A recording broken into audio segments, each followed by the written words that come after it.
Hi, this is Mimi G. And one of the things that is one of the benefits of getting older is the wisdom that you get. And if I make these videos, I'm not making them because I read them in a magazine or on a website or I saw anybody else make these videos. I'm just giving you the best advice on my own life and my friend's life.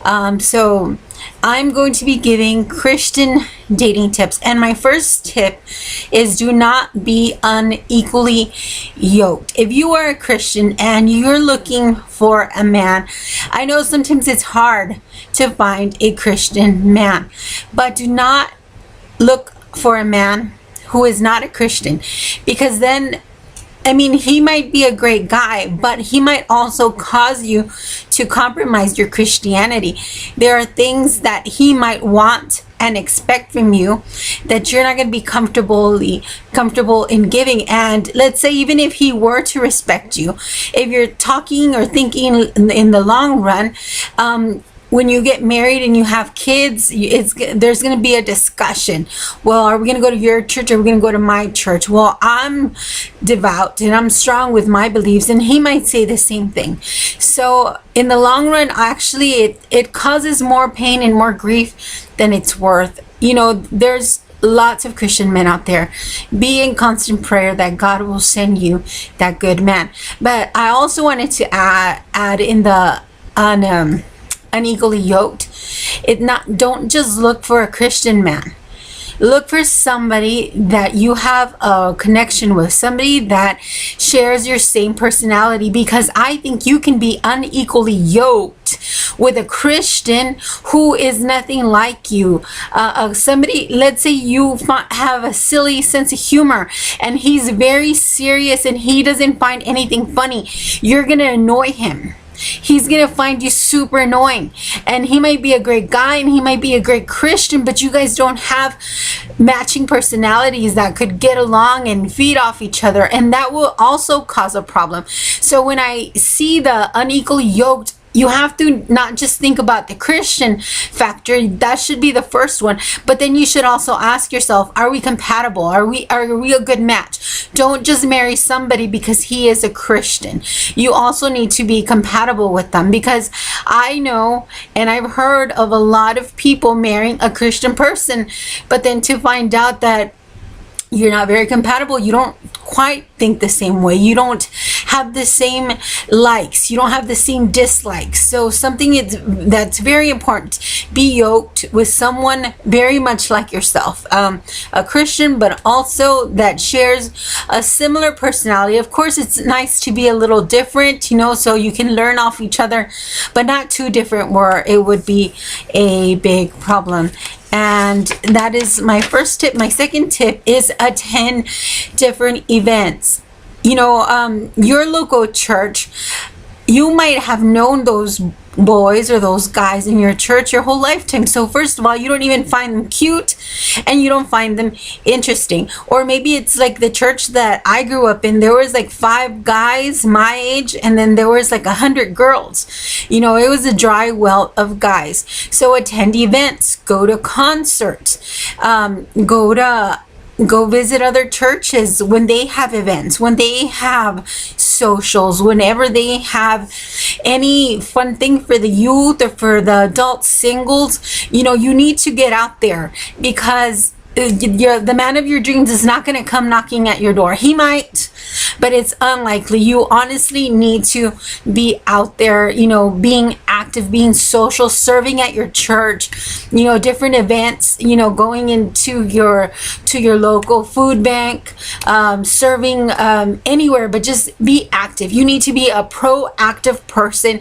It's good to be somebody from that likes to stay home, a homebody. That's all good. But when you're trying to look for somebody, you actually do need to be a little active in your church. You need to sing, you need to participate. So be active. You want to meet somebody, you need to be putting yourself out there. Tip number 3. Don't be afraid to show interest. Now, this is something that I dealt with because I was taught to be a good girl and taught to be very respectful. So what I would do when a guy liked me, or when I liked a guy back, I would make them ugly faces. Like, let's say I would catch a guy looking at me, I would be like, or I would just turn away, and I wouldn't look. And if I liked somebody, I would make sure I would never look at him. And if I liked somebody, I would make sure I wouldn't talk to him. I would talk to everybody that was there except for the person that I liked. You know, and that's not good. You know, I'm not saying that you need to just be, you know, out there being non-ladylike. No, but you do need to smile. Don't be afraid to smile.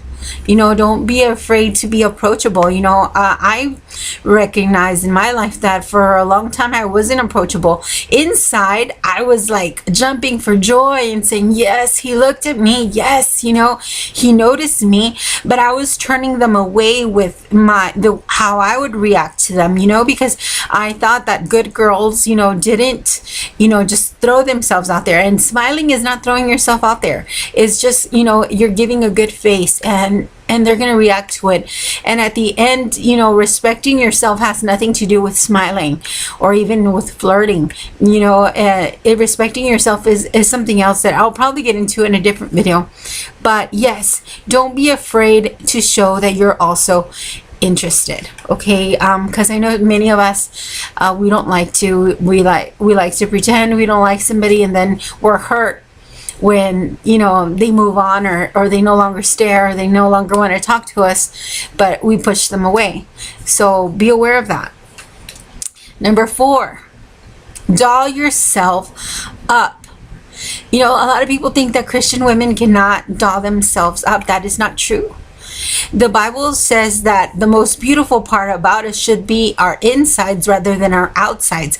Now that is talking to ladies that used to, you know, do their hair, do their makeup, you know, do their clothing, but inside they were wretched ladies. They were full of hatred, and they were filled, you know, with lust, and they were filled with lies and gossip and everything. And the Bible was saying, yeah, it's good that you take care of your outside, but what's more important is making sure that you have the inner beauty. It wasn't talking against being beautiful or being attractive, but it was talking about your emphasis in beauty should really be on the inside. So yes, you need to work on having a beautiful inside, but we're also here in this world, and when you want to meet somebody, make sure that you doll yourself up.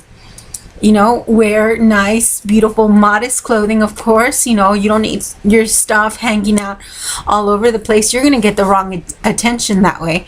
But you must, you know, care about your looks. Guys care that you care about your looks. So make sure that you do take the time to doll yourself up and make yourself look as pretty as you are. There's a saying in Spanish saying, no hay mujer fea. There's not a single ugly lady. You know, so nobody's ugly. You know, everybody's beautiful, but we need to do the best we can to enhance that beauty. Of course, for, you know, our inside, our heart should be the most beautiful part, but we should also match it, you know, with a beautiful attire and a beautiful hair and beautiful eyes. And my last tip would be pray and be patient. You know, sometimes we just want a boyfriend now, or we want a husband now, you know, but everything is going to happen in God's time. And pray for the man that you want, the man that you're looking for. If you can, make a list and say, God, this is what I want. This is what I'm looking for. A man who has this type of personality, a man who's going to treat me this way. You know, write it all down and be praying about it.